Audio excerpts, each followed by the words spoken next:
ማሂ በንዴት እያደረገችው የገዛችውን ለፍቅረኛው ለናታል ፍቅረኛ የገዛችውን መድኃኒት ለራሷ ተጠቀመችው።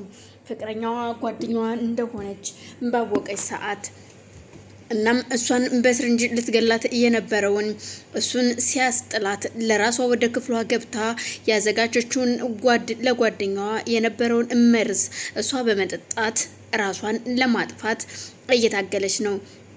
ናታል የኔ ካልሆነ በዚህ ላይ እማዬም ከዚህ ቤት እንድወጣ አዛኛለች። ከዚህ በኋላ ልጄ እንደዚህ ከሆነ ና ልጄ አንቺ ከዚህ ቤት መውጣት አለብሽ። እዚህ ቤት ወጣሽ ማለት ግን ደግሞ እኔ ተውሻለሁ ማለት አይደለም። እባክሽን ማኪ እኔን እመኘኝና ወደ እውነተኛው ቦታ ሂጂ፣ በቃ ወደ ቤትሽ ወደ ቤተሰቦችሽ ተመለሽ በማለት የናታል እናት ትነግራታለች። አዎ ልጅሽ ብሆን ኑሮ እንደዚህ አትይኝም ነበር።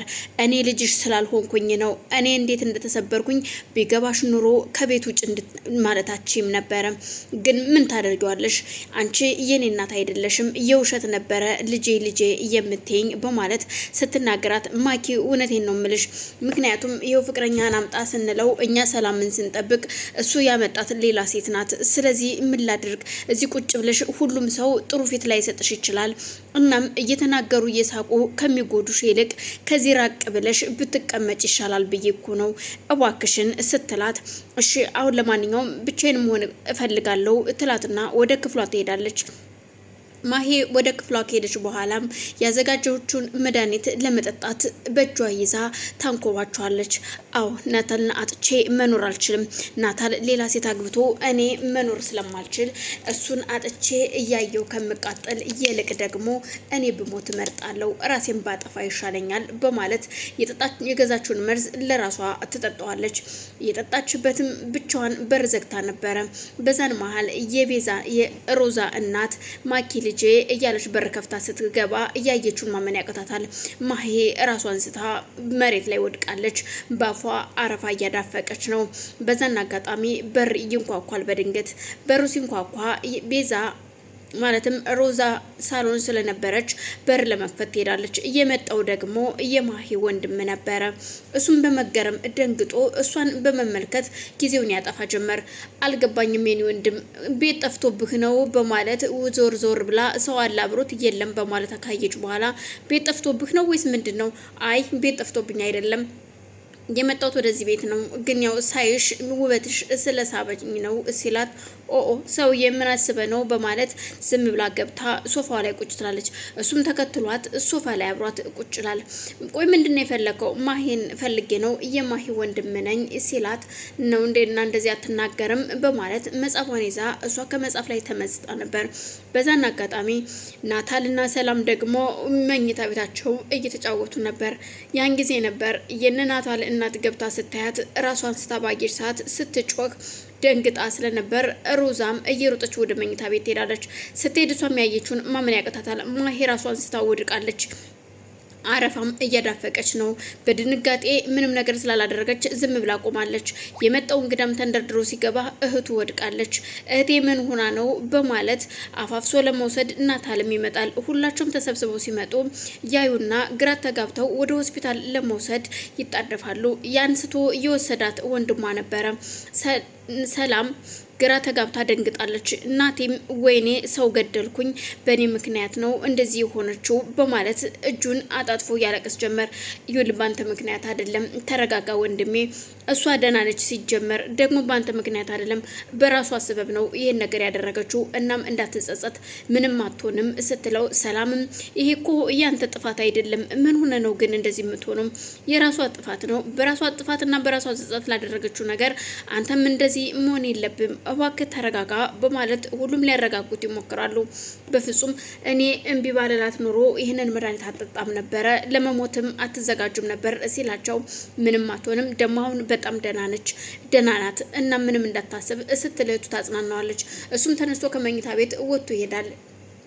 ወጥቶ ሲሄድ በድንገት እናቱ አሳክማት ወደ ቤት ሲመጡ በር ላይ ያገኛታል።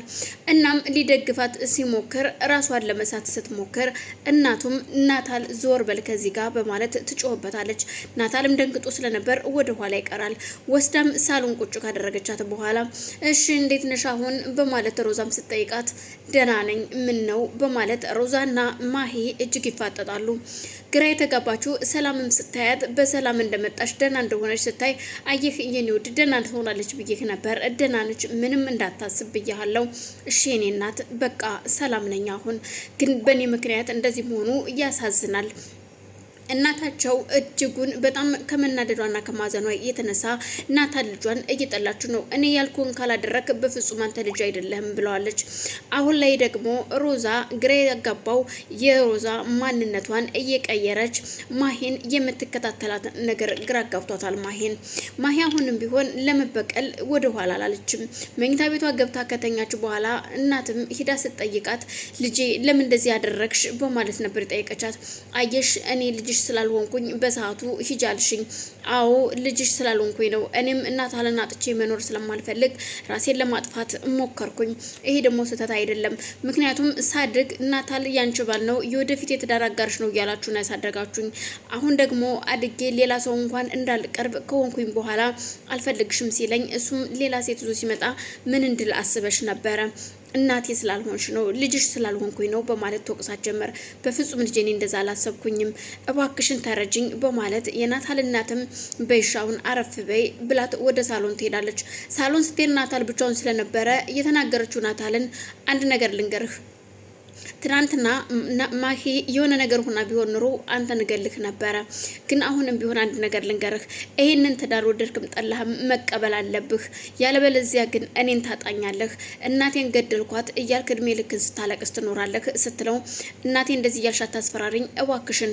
ምንድነው የምትይው? በፍጹም እኔ ማሂን አልወዳትም፣ ልወዳትም አልችልም። አንድም ቀን ወድጃትና ፍቅሬያት አላቅም። ስለዚህ የማልወደው ሰው ጋራ እንድኖር አታስገድጅኝ። በፍጹም ይሄን ነገር አላደርገውም በማለት ይነግራታል። ታደርገዋለህ፣ ወደድክም ጠላህም ታደርገዋለህ። አስበህበት እንድትነግረኝ እፈልጋለሁ በማለት በጥፊ መታው ትተው ትሄዳለች።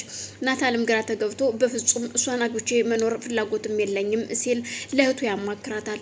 እህቱም በፍጹም እንዳታደርገው፣ ይህን ነገር እንዳትቀበል፣ ይሄ እነሱ ያሴሩት ሴራ ነው፣ እኔ ብዙ ነገሮችን አስተካክልልሃለሁ ትለዋለች። ወንድሟ መጥቶ ስለነበር የማሂ እንኳን መጣህልኝ ወንድሜ፣ አሁን ታግዘኛለህ ትለዋለች። ቆይ ግን እህቴ ምን እያደረሽ ነው? እዚህ ቤት መውጣት አለብሽ። ሰው ካልፈለገሽ በግድ ፈልጉኝ ምንድን ነው እሱ?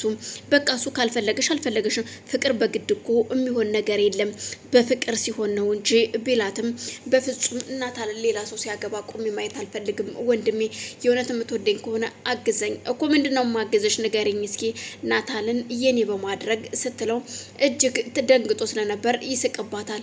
አንቺ ግን አብደሻል እንዴ? እንዴት ነው በግድ አግባት እህቴን ብዬ የምለምነው? እሱ ሳይፈልግሽ እንዴት ነው እኔ እንደዚህ ማስገድደው? ምን አይነት ጉድ ነሽ? በማለት ይናገራታል። ወንድም ይሄ ጉድ አይደለም፣ እውነታውን እየነገርኩህ ነው። በፍጹም ይሄንን አምኜ አልቀበልም። ይሄ ያንቺ የማይሆን ያልተግባባን ነገር አለ። ስለዚህ እባክሽን ይላታል። እሷም በፍጹም አላደርገውም፣ እናቴን እኔ ያገባዋለሁ፣ ሌላ ሴት ሲያገባ ማየት አልፈልግም። እዩልህ ታገዝከኝ፣ አግዘኝ፣ አይ ካልክ ደግሞ ተወው ትለዋለች። እሱም ግራ የተጋባው ወንድሟም በይሽ ለማንኛውም አስቢበት፣ ተረጋግተሽ አስቢበት፣ እኔውም ምንም ልልሽ አልችልም ይላታል። እሷም ወጣ ከቤት ስትሄድ አሁንም እንደተለመደው ሮዛ ልብሷን ቀይራ እንደተለመደው ሽማግሌውና መንገድ ላይ ተጠብቃታለች። ከስልክ እንጨት አስደግፋ አንገቷን አንቃ ከዛሬ ጀምሮ እዛ ቤት መውጣት ካልቻልሽ አጠፋሻለሁ፣ ማታ መጥቼ እዛ ቤት ካገኘሁሽ እገልሻለሁ፣ ሬሳሽ ነው የሚወጣው ትላታለች። አንተ የቆሸቆሽ ሽማግሌ ምንድን ነው የምትለኝ?